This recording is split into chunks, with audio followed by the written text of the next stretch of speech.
ब्रजधाम में महामहिम ये 12 वन है।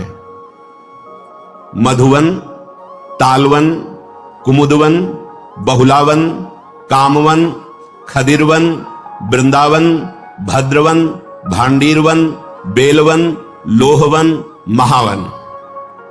ये ऐसे महामहिम है कि इनमें जो एक बार प्रवेश कर जाए और यहां की रहनी से 3 रात ही रह जाए तो उसे त्रिभुवन में भटकना नहीं पड़ेगा, वो कभी 84 लाख योनियों में नहीं जाएगा।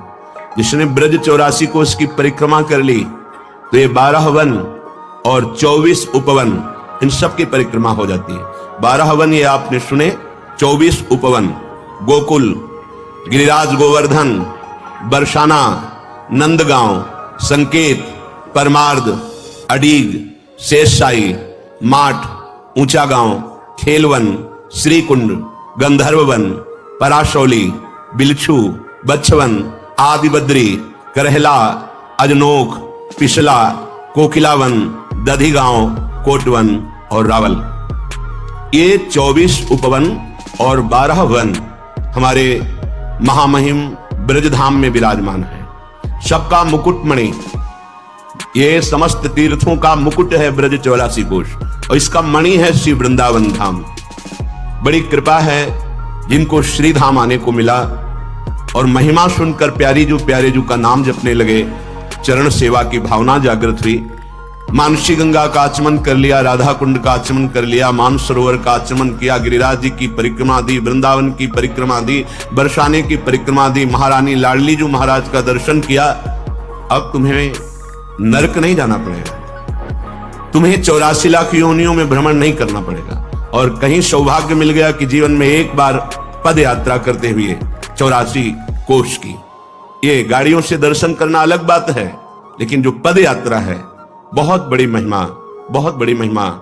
यहां की समानता तीर्थराज प्रयाग भी नहीं कर सकते, वो आके यहां खुद घुटने टेकते हैं, यहां की रज में लौटते हैं। इसलिए श्रीपाद कह रहे यहां तो अमृत समुद्र बह रहा है, काहे को भ्रमित हो रहे हो, सुख की लालसा में पापाचरण कर रहे हो। तुम ऐसा समझते हो कि पाप करके धन कमा लेंगे तो सुखी हो जाएंगे, कदापि नहीं।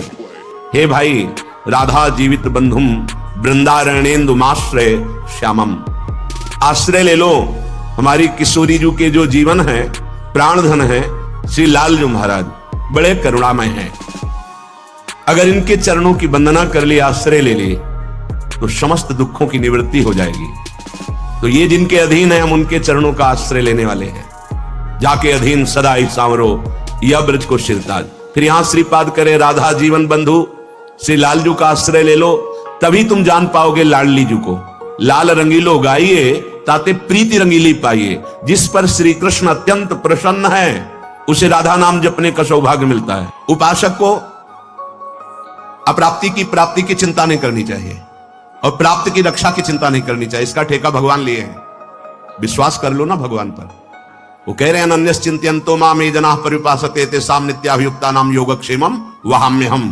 कराम्यहम् नहीं कहा, वहाम्यहम्, मैं स्वयं वहन करता हूं। अब हमें योगक्षेम की चिंता नहीं करनी, जो उनको प्राप्त कराना है प्राप्त करा देंगे, जो प्राप्त है उसकी वो रक्षा करेंगे। देवर्षि नारद जी कहते हैं, भोजनाच्छादने चिंताम वृथा कुर्वन्ति वैष्णवाः योऽसौ विश्वम्भरो देवः सा किं दासानुपेक्षते। यदि तुम वैष्णव होकर शरणागत होकर अपनी चिंता करते हो तो कलंक है शरणागत में। अरे वो विश्वम्भरो देवः, संपूर्ण विश्व का भरण पोषण करते हैं, तुम्हें चिंता किस बात की। तुम ऐसे मालिक के सेवक हो, अब तुम्हें किसी के आगे हाथ पसारना पड़े तो लगता है तुमने अभी झूठी बात कही है कि मैं प्रभु का शरणागत हूं। सच्ची बात नहीं स्वीकार की है। खोए रतन फिरत जे घर घर, कौन काज ऐसे जिए। धिक्कार है शरणागत होकर अगर दूसरों के आगे हाथ पसारे।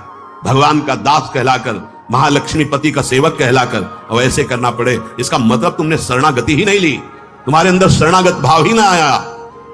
योशो विश्वम्भरो देवा सा किं दासानुपेक्षता। जो विश्व का भरण पोषण करते हैं वो अपने दासों की उपेक्षा कर देंगे।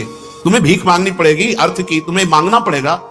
सच्ची मानिए, आकाश वृत्ति सर्वोपम वृत्ति, जो भेजोगे देखूंगा क्या भेजते हो, वैसे ही चलूंगा। बस कोई चिंता नहीं, ना मांगने की चिंता है, न मोक्ष की चिंता है, न कल्याण की चिंता। कितनी बेपरवाही, बस अपने कर्तव्य का पालन हम कर रहे हैं।